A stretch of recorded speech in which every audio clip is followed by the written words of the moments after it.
L'Amazonie et le boto, c'est son nom, a une autre particularité, il se laisse très facilement approcher. Regardez ce magnifique reportage de Stéphanie Lebrun, Sonia Edidi et Vincent Rimbaud.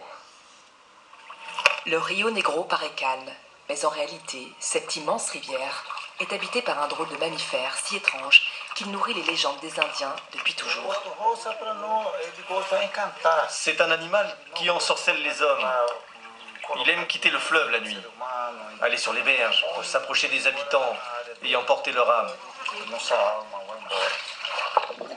L'animal, le voici, le boto, un dauphin au long museau pointu et à la tête cabossée, d'une couleur qui semble rose-orange à la lumière des eaux vaseuses de ce fleuve d'Amazonie.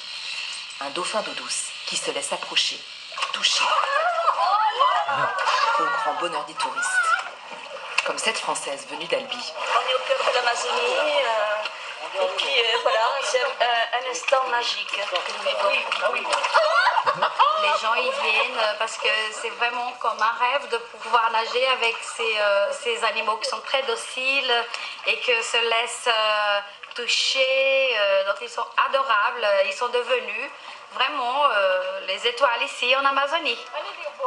Un privilège que d'approcher ces étoiles. Le boto est une espèce protégée. Depuis 2010, des règles strictes encadrent ces rencontres entre l'homme et le dauphin. 200 personnes par mois et par petits groupes sont autorisées à les approcher. Avant, c'était fait n'importe comment. Ce n'était pas encadré et les gens pouvaient s'agripper à leur cou.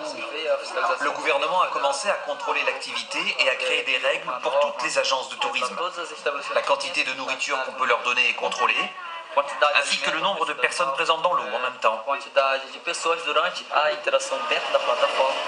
Loin des légendes des pêcheurs, le mammifère est aujourd'hui recherché pour son sens du contact, dans le cadre de soins médicaux qui ont pris son nom, la botothérapie.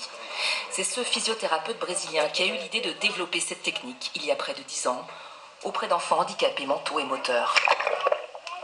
Régulièrement, il les emmène dans le Rio Negro pour nager avec les dauphins et les soulager.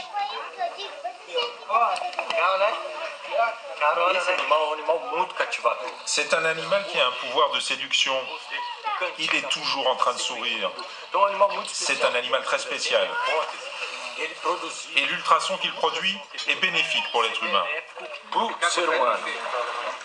Leonardo a 16 ans, il a perdu ses bras après un accident. Il suit ce programme depuis 5 ans et il a réussi à apprendre à nager. Ils m'ont transmis de la force et du courage. Ils m'ont offert leur amitié et de la confiance pour réaliser plein de choses.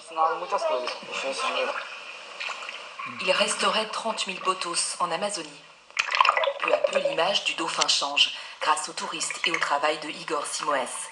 Mais les légendes sont tenaces. Les pêcheurs continuent de les chasser. L'espèce est toujours menacée.